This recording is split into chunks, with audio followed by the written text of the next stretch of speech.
Roll Giant first play and take a dub, and I would not be surprised to see that here, but it looks like I'm going to be wrong. And I also do want to mention that the graphic was indeed wrong. It was 85% Mugi. There was just something with the graphics team.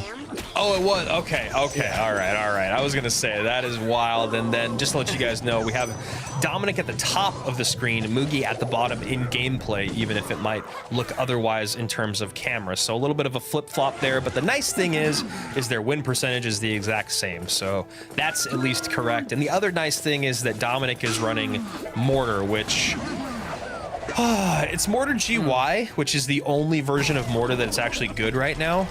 Should be like Phoenix and Graveyard as those last two cards. But coming from a Mortar lover and a Mortar player, Mortar just really isn't it right now, Juice. Yeah, I mean, I heard that very long sigh when you talked about the Mortar in the current meta there. But I mean, I think the main reason for that is just that Evo Tesla, like I said, is probably the best Evo in the current meta. It's just so strong in defense, and that really takes up the building slot a lot of the time. But we are in duels formatting, so you know it makes sense for Mugi to bring out an Evo Mortar. Maybe we'll use Evo Tesla next game. Yeah, sorry. Thank you for the correction there. Mugi running the Evo Mortar, as I just told everyone at home that they were flopped. I wasn't able to follow the rules myself, but now they're back. So now Dominic's bottom of your screen, Mugi's at the top of your screen, goes with the graphics. Mugi's the one running Mortar, which makes me very happy. And I think that was maybe the only... I don't want to say misstep, because I think that that's like, again, like maybe too aggressive of a term, but I wonder if the Evo Mortar should have kept its HP. I wonder, because it feels like now it's like not super viable. I wonder if it would have been too strong, because like if an Evo Mortar locked on your tower, it was basically game over, which was maybe not the best thing. But also I feel like because it lost its HP, it just isn't super viable anymore. Yeah, I think maybe you just like Mortar. Anyways, yeah, so we have Dominic here, speaking of missteps, kind of predicting the Mortar on the left-hand side, but he's still able to defend the right pretty well. I mean, honestly, very impressed with that defense. Actually a very close game right now. We see Mugi swapping lanes yet again. Evo Tesla is somehow helping a little bit from the right-hand side, though.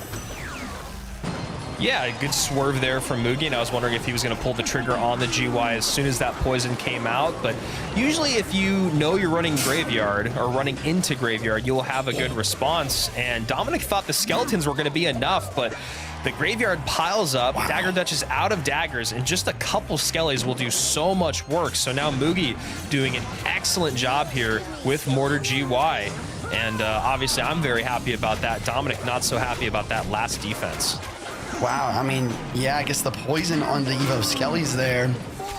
Maybe Dominic thought that they were going to be able to swarm through the poison, but that is not the case. Evo Skellies did take a first attack speed nerf, a nerf enough to actually make it so that opposing skeletons, regular skeletons, can kill the Evo skeleton before it's able to respawn or swarm. And that's going to be a very nice dub for skeletons, which are, you know, they're still pretty good. Mugi on the other side of it, he only loses parts of the equation, right? Like he loses Graveyards, but that's fine. He won with Graveyard. He loses Little Prince, which, you know, makes sense. You know, you're going to want to run that usually in game number one. Phoenix is kind of the other card that I'm looking at, though. Phoenix showing up everywhere, mainly again because of that Dagger Duchess and the resetting of the daggers and the ability to get a second Phoenix on the board. But now it's looking like Mugi might be going Giant Skeleton, Royal Giant, maybe? Yeah, Giant Skelly Royal Giant, I would say, is probably the most likely option. We know how good Mugi is at Royal Giant, and on the other hand of things, the things that we all know how good Dominic is at Lava Hound as well, and it seems like that is going to be what we have here, a Royal Giant versus Lava Hound matchup. I really like Mugi's choice to... No, never mind, he's got a Goblin Giant. And the Void out defensively, and this is kind of one of the things I love about CR, is when you get to see these players using new cards at a competitive level, right? Because when did you use a 3 elixir spell to defend a Goblin Giant in the past? Never, right? That was always the oh crap button, is if you would end up poisoning on defense or arrows, you know, something like that. But as you can see right there, the Void really, really effective against that Goblin Giant all by himself. Lava in the back. Dominic finally finding a good moment to go for that lava. Mugi does have the Night Witch, Hunter, and the archers for air defense. So going back to what you said about maybe Mugi always going to try and make sure to have something versus that lava. Maybe that'll give him a solid chance to win this one here. Yeah, and I think that's exactly what happened, right? Mugi goes, okay, I won game number 1. I don't think Dominic leaves the upper bracket round without playing Lava Hound one time. So what do? Well, I have, like you said, Juicy, 3 responses to air that do a great job.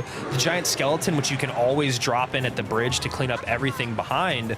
But Dominic's still doing a good job, and that's what happens when you are the best in the world with a certain deck, is you are still able to break through hard matchups. We'll see as time goes on if that Giant Skeleton is going to continue to be a massive problem here for Dominic.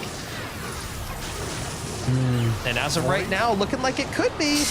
Oh, I was so close to the Void, but the Giant Skeleton just makes it all the way to the tower. It's going to survive with a few hundred HP, but I mean, on the offense, it's not really breaking through. Night Witch, the Fisherman, the Down Dutch is doing the best that she can as well. Dominic trying to get another lava push going as quickly as possible, but it's going to be tough to break through this Hunter. Yeah, Hunter comes down really early on here from Mugi. Does get the first line of defense in, or I should say the second. That second little zap from the Void he's able to protect with the Giant Skeleton. Then archers come down after the Hunter gets cleaned up off the board. And Dominic's still doing a really good job. And that might be it, Juice. He gets the Fireball in. Great Fireball from Mugi, a life-saving Fireball, but down a lot of Elixir as Dominic goes right back on the offense with Lava Hound. And this is exactly what you want to see. One of the best in the world going up against the best in the world with a specific win con. Yeah. Here comes another Void, but the Night Witch here predicting the Void this time to prevent the Hunter. No, the Night Witch walks out. The Hunter goes down. Skelly drags at the bridge. He does have the Fireball back in cycle. He's waiting to make sure to hit it perfectly. But now the Miner is getting damage, forcing the Fish Boy. The Zap of the Fish Boy stops the Miner from getting pulled. But this is not Void range yet. Yeah, Evo Zap plus Void maybe does it. I don't know. I need to learn all of the numbers well. But as you can see, Void comes in down to 82. So Evo Zap will do it. Regular Zap will not. And there it is. And that is why he's the best in the world with Lava Hound. Juicy. He gets through the Hunter. He gets through the Archers. He gets through the Night Witch with some precision. Pretty intense, dude, when he's competing. And to see him clapping wearing that pickle outfit, it brings me a lot of joy to see. And I'm very happy that he's wearing it today as we get to a game number 3, a very exciting game number 3. And as you guys can see, we're only in match 4 of 14. So a very, very long and fun day of competitive Clash Royale coming your way as we see Dominic early use that ability, not across the bridge yet. So the Dagger Duchess actually uses all of her daggers on the Fish Boy and then does not get any reflection. So a small misplay by Dominic early on here in game number 3. Yeah, small misplay indeed. It looks like Mugi's also going to make a bit of a misplay here. Same decision there. Difference is the guards were blocking there, which made it, understandable, I guess. Spell does wear off on the Ghost, so not another Piggy going to spawn in.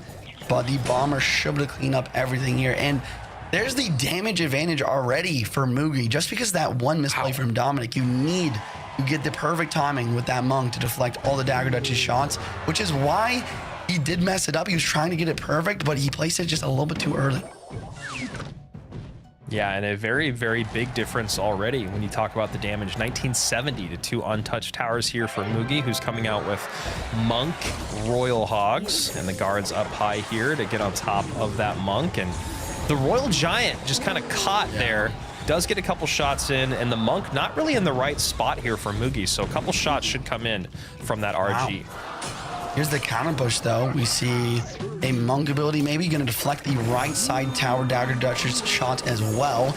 Guards and Ghost and Barbarian Barrel on the defense, but the Piggies are just such a consistent win condition, doing a great job cleaning everything up. And speaking of clean up, look at this Mother Witch spawning Piggies to protect herself and the tower. Mother Witch is just so versatile in that aspect.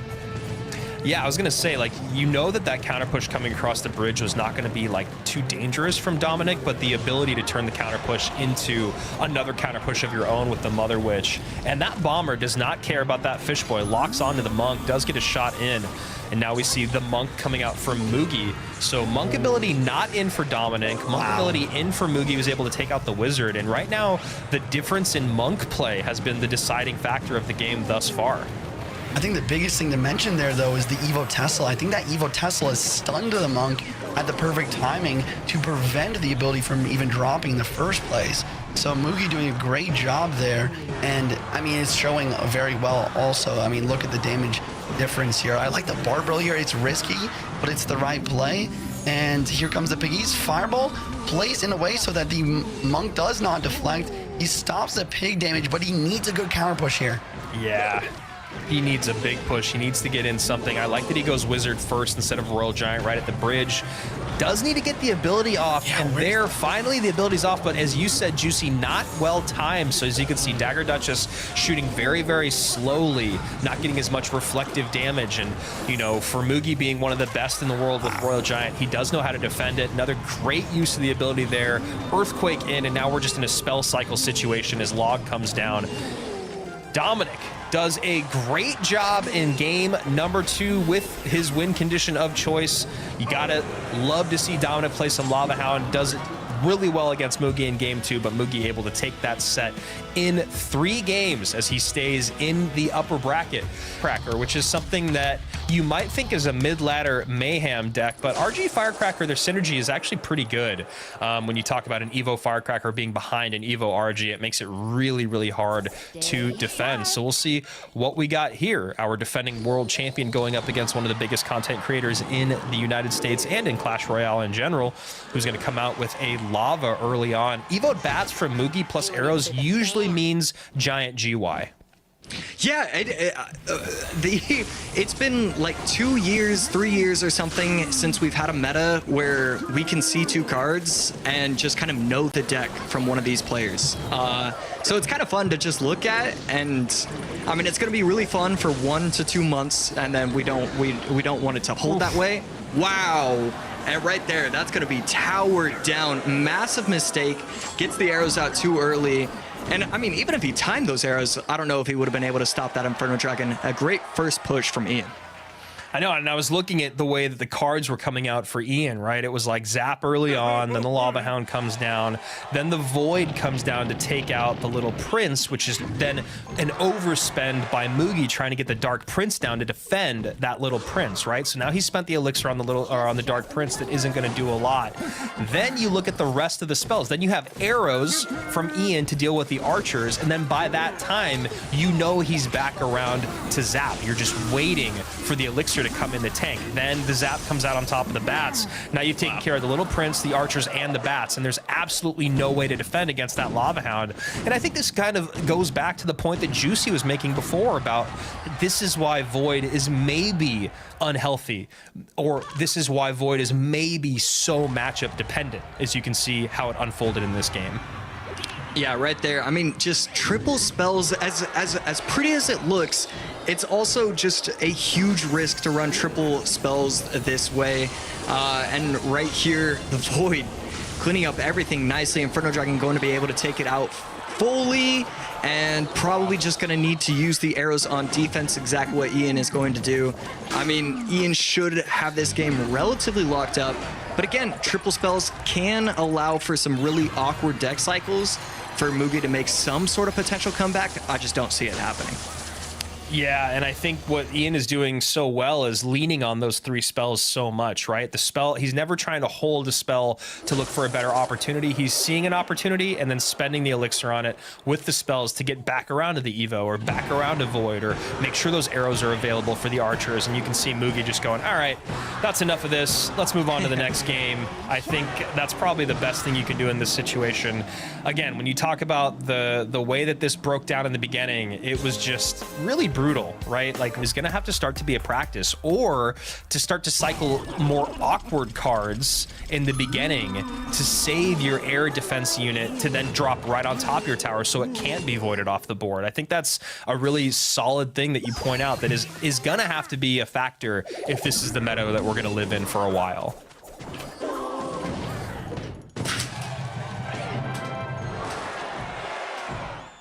So game number 2 here, Ian picks up the first game, no problem. And now we see going back to what has worked well in the past, which is Monk, Firecracker, Drill. Still jury's out on Drill just a little bit, but I'd say Drill is at least in a decent spot right now as we've seen it win and lose today. Okay, sorry about that. My headphones died. I thought you were just really leaving for that dramatic pause. So I was like, all right, I could live with this. Nice King Tower activation there from Mugi, using his Firecracker against the Monk.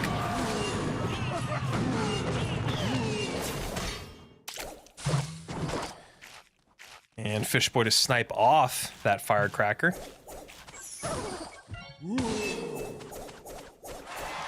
So RG going up against Monk, Guards, Ice Spirit, Log. Ian definitely has good responses here, but as I've said in the past, that Mugi is legitimately one of my favorite, if not my favorite person in the world to play Royal Giant. His ability to kind of digest the information of how his opponent defends and then every single time evolve his pushes is really one of the most fascinating things I've seen in Clash Royale. So we shall see here as he goes to really wish that he had the Log. If he had the Log plus the E-Spirit, he'd be able to take care of those guards. But since it's the Barb Barrel instead, not going to be able to take the shields off of those guards.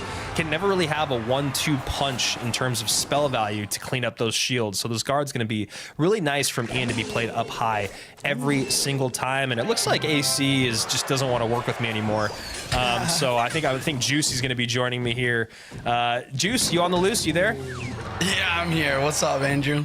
How's this game going? Man? It's interesting. I was actually going to ask you the exact same thing and how you feel about this matchup. It looks like Ian has all the answers that you might want going up against Royal Giant. You have a quick cycle, you have guards plus Ice Spirit plus Log, you have 2 separate buildings, a lot of defense. Does he actually have the offense, you think, to create some damage here, or is he going to just be defending against Mugi the whole time? You know, that's a good question. I think that it's obviously here, there's a lot of defense happening, but, you know, he has good defense. He has guards. He has Evo Tesla. He has the Log, the Ice Spirit. But like you said, I mean, can he break through? That is the main question. The big problem is the Barbarian Barrel and the Royal Ghost, which are great counters to Goblin Drill. I think it's really going to come down to what Ian's big spell is. If he has a Poison or a Fireball or maybe even a Rocket, he has potential to get some good damage going, and that's what he needs. And nice damage there from the Lightning, as we've seen the Lightning pop up a couple more times today, which really is only a handful of percentage behind the Void. So a little surprised on both ends, seeing more Lightning and less Void than I think I would have thought today, but yeah, you can see the Lightning being really effective here. Yeah, it is just good to wipe things off the board, and I think the biggest thing is the tower damage on, or the damage on tower, like we talked about. Void is probably the first spell in Clash Royale history where you don't actually want to hit the tower a lot of the time when you're hitting something else. So I think that's why we are seeing less of it than we do on ladder.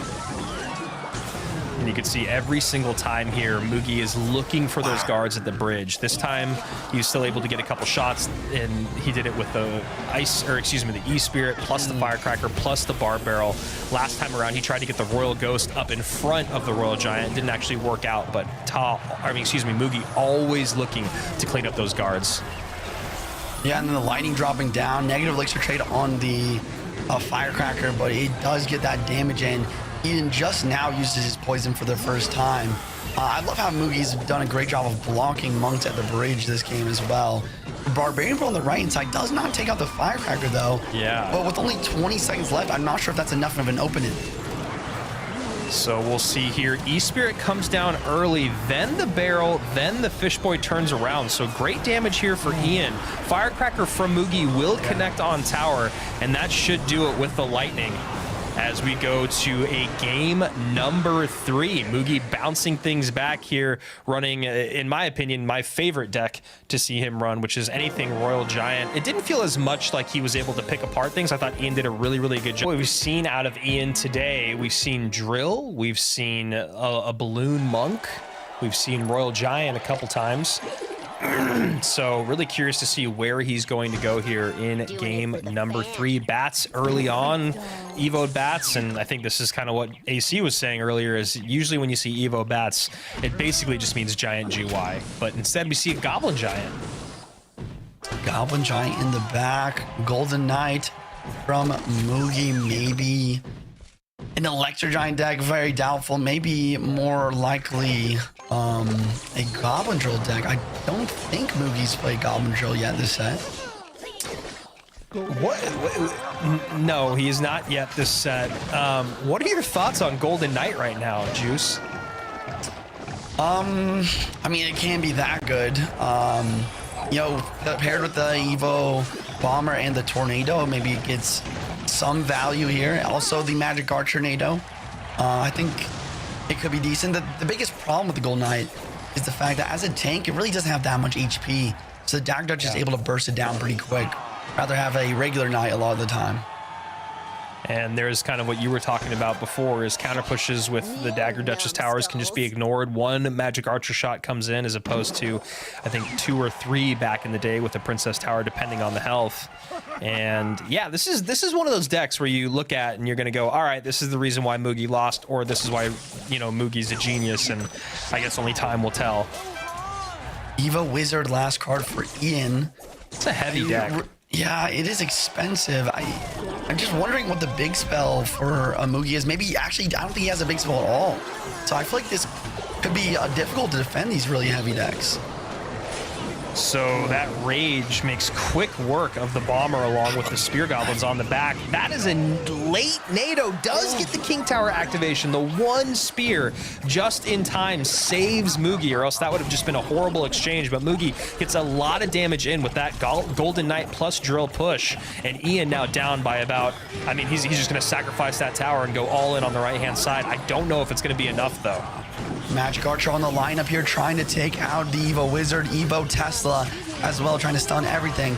Golden Knight has to drop to bring this Giant Skeleton backwards and take out the Evo Wizard, but the dash is not going to get the value you need. Tornado pulling backwards, Goblins trying to get the tower, but I think this defense is successful. Yeah, and I don't know if that dash actually avoided the Giant Skeleton Bomb or not, but either way, a very clean defense here from our defending world champion. Drops 1, picks up 2 in a row for the reverse sweep. And wow. Mugi, I mean, other than... the beginning of that game, game number 1, was exactly, I think, what you were talking about, Juice. Well, especially when it comes to like which decks you're going to be able to pick. Yeah, that's a really good point that I didn't think about, but obviously you are going to be practicing against, you know, people that you know, and it would make sense that both of these players have probably practiced quite a bit against each other. So as we head into this game, a lot of money on the line no matter what, but also the potential to just automatically get yourself a bid to the World Finals. Everything on the line for these two players. We're going to see what happens. Game number 1 underway. RGE not able to get a shot. Wow. Wait, I'm so... I don't know. Maybe I don't need a replay on that, but I mean, still, that was pretty wild that the RG did not get a shot. I was about to say, like, Mugi with a very smart Firecracker, forcing the Monk ability early so that the Royal Giant is able to get hit while the Monk is in stasis mode or whatever. But no, I mean, RG gets stuck, and I gotta stop yapping about this because we got another RG on the left-hand side. Yeah, going in very aggressive. I believe that's a Monk hidden behind it. Can it get the push off before it reaches the tower? It will. And can it get it again? It will not. Oh my goodness. Oh my gosh. I don't know if you guys saw back at home what just happened, but top of the last second Monk ability deflects the Royal Giant shot back at the Royal Giant, keeping his tower very healthy. Okay, top playing. I mean, as big a Mugi fanboy that I am, like, this is insane gameplay from top. This is just otherworldly from him. Heading into double elixir, hopefully we see more of what we've seen so far. Monk at the bridge. The ability is really late. I'm very depressed about it. I don't know why these late abilities are happening, but maybe he expected to block the bridge. I'm not sure. And speaking of blocking the bridge, this Monk is blocking this Roll Giant at the bridge, preventing any damage. Fireball is going to come through and get some, though. Yeah, finally a little bit of chip for one of these players, and this is going to be a pretty decent counter push.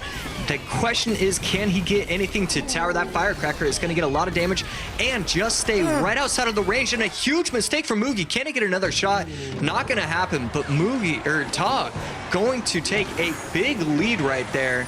A fantastic push right there. Okay, Monk ability getting some nice damage once again. Both players kind of using their Monk as their win condition versus the Dagger Duchess. I think that Ta is actually doing a little bit better job of it so far. You know, it's going to just come down to how good Ta's defense is. I think that the Roll Giant has potential to get a lot of damage, but really it's in Ta's hands, because if he has perfect defense, he's going to be able to get that damage lead and hold on to it. And right here, Firecracker for Ta, not going to be able to shoot the egg, so that's actually going to be taken out by the Fisherman. And a huge play. Ta's going to take a massive damage advantage, get the tower down to 483. I think it gets another shot. That should be game GG. Ta takes game number 1.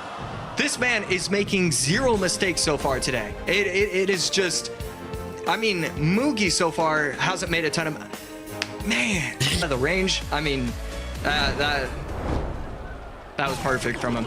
And we're heading to the next one. Ta starting with a Zap, maybe Lavahound. Nope, probably gonna be Giant with the Little Prince.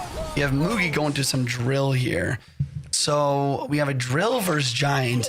I feel like the roles are a bit reverse here now, where, you know, Ta's gonna have a bit of a heavier deck, and Mugi is gonna have perfect defense. But if he does, he will win. But one mistake is all it really takes here. Yeah, those Evo Skellies. What is your opinion on Evo Skellies right now? Because there was a time where they were terrible, and then there was a time where they're really, really solid. It feels like they're really, really good again. Yeah, earlier I said I tied them as third best Evo with the Evo Bomber, and I think I'm gonna stick by that. I think they're very solid, and they can provide lots of value. You just have to make sure to adjust your playstyle a little bit to make sure that they're able to lock on and not get taken out right away, because that first attack speed nerf is pretty noticeable. Okay, for sure, for sure.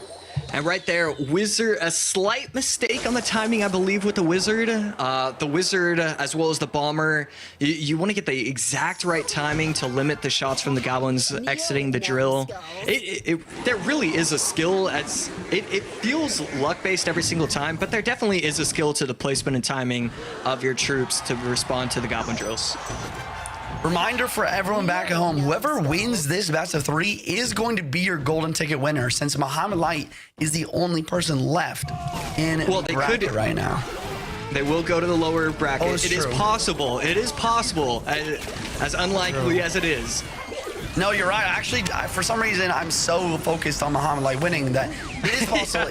If Mugi or Ta does lose, they could go to the lower bracket and beat Mo and still have a chance. So I guess that was incorrect by me. But anyways, let's focus on what's at hand here. We have a Giant push with an Evo Tesla on the defense. I like the High Spirit as well to make sure the egg doesn't respawn, but I mean, he's kind of low on elixir. Oh my gosh. That Bomber just saved the defense. Okay, and that's because the Tesla, when it gets taken out, it gets that final spawn, right? Yes, so basically how it works is when the Tesla gets attacked and it dies to something from the opponent, then it gets that second wave of stun. But something that can happen is, let's say you arrows the Tesla, it puts at 1 HP and then it dies of quote unquote natural causes, then you won't get it. So there's a little bit of RNG to it. Okay, for sure, for sure. 80% win rate with the Goblin Drill, not shocking at all. And right there, another pretty clean defense. I mean, that recent one shot, can it get a second? It does. The Ice Spirit, forgetting its purpose when placed on the map, just goes straight for the tower. I mean, Yeah, it's the troops have to know their responsibilities, and right there, its responsibility was take out the wizard, and it did not do it. And this is just going back to what I was saying. It's just like, if Mugi played this game perfect, he would have won. And which he can still win, but it's gonna be tough. There's 2 giants on the board. A prediction void for Little Prince, I guess. We do see the Evo Skellies come down, but the Zap is in cycle. The Zap is so solid for dealing with that. Phoenix does respawn, but the Little Prince is ready. Fisherman going to yank the bomber across the bridge. Wizard in tow to be able to defend everything nicely. Good timing right there. Can the Wizard get a shot? Little Prince ability is going to hit the tower. Wow. Arrows drop down. Little Prince stays alive. This game is all of a sudden really close. And using the Evo Zap as well, just trying to force all of his spells onto the tower. This is going to be a very, very close finish. Okay, Mugi doing everything he can to make sure that the tower is not taking full damage. Taw celebrates, Arrows comes in. Taw takes out Mugi, sending him to the lower bracket. Mugi now has to beat Muhammad Light to have a chance to win it. Okay, I will take this since you guys are taking this cast. I think that Mugi needs to play at that 100%. We just talked about how maybe he's at 80, 90, 95% versus Taw. He needs to pull out prime Mugi right now. Anyways, enjoy the cast, boys. I'll see you.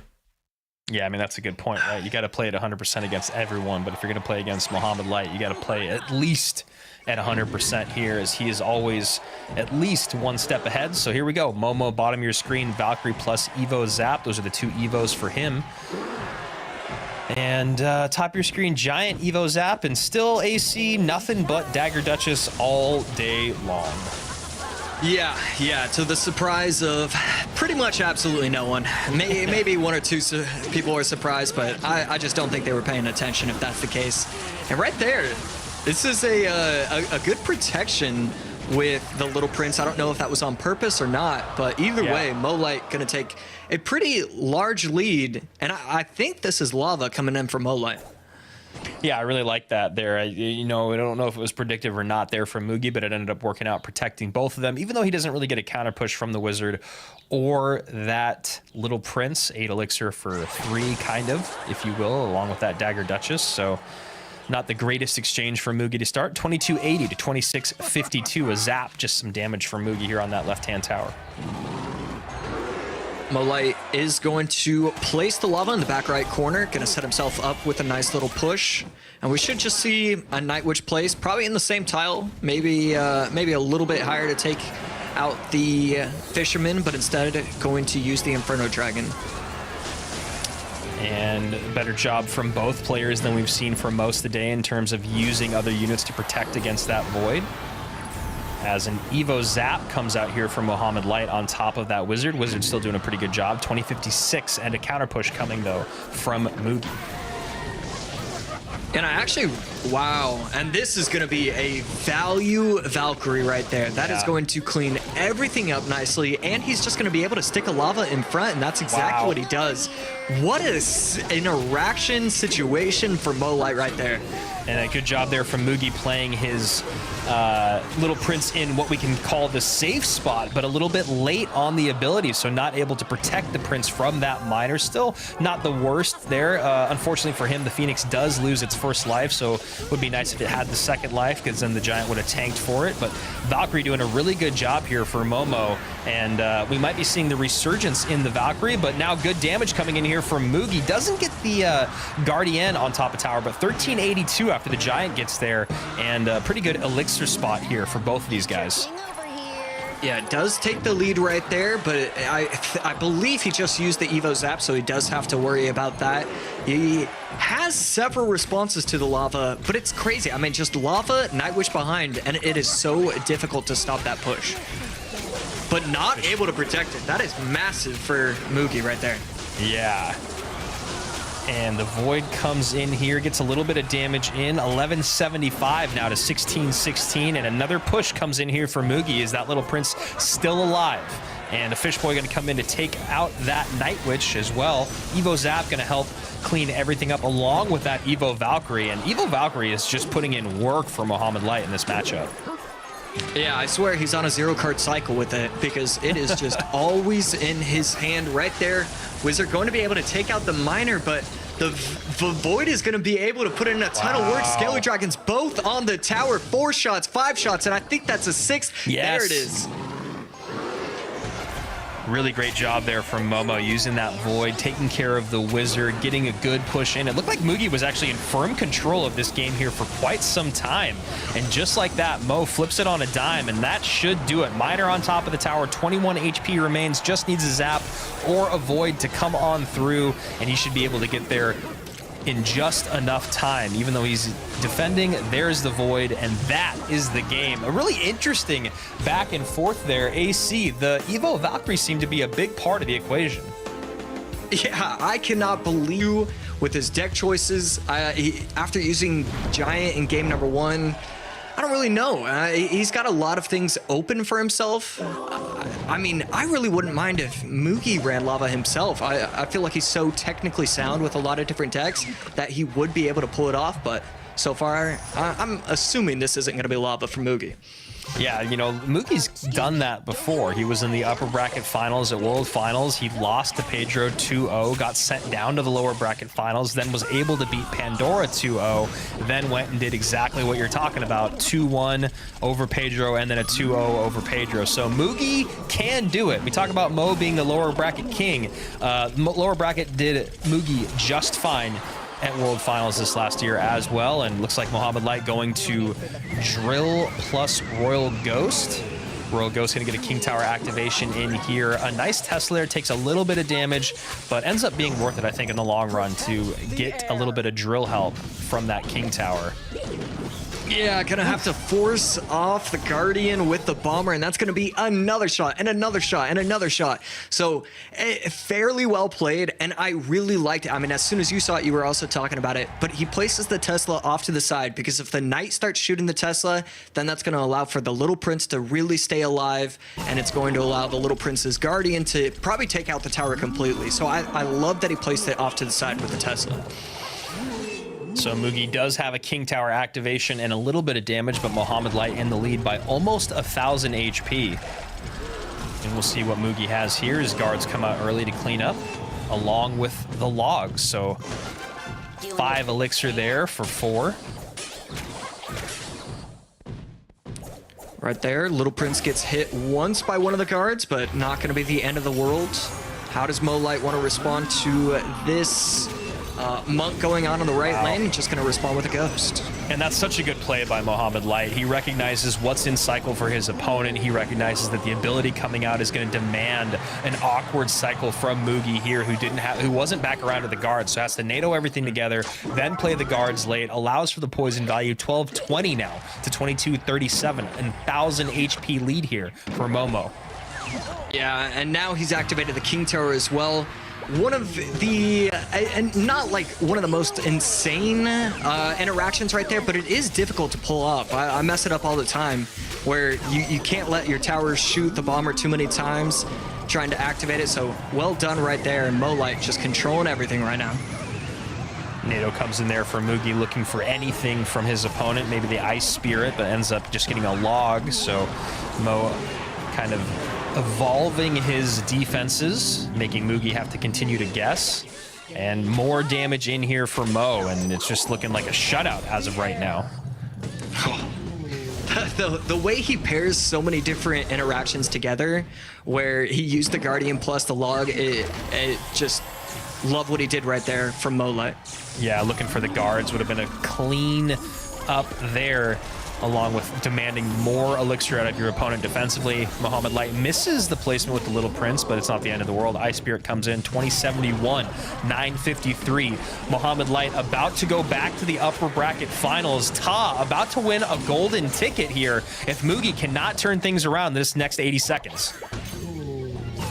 Mugi's still fighting valiantly, not going to give it up just yet, but it is getting real close, and there's the poison on nothing. Wow, and just like that, Ta is going to be your second golden ticket winner. And that's just the way Clash Royale is. You see how quickly things went awry there from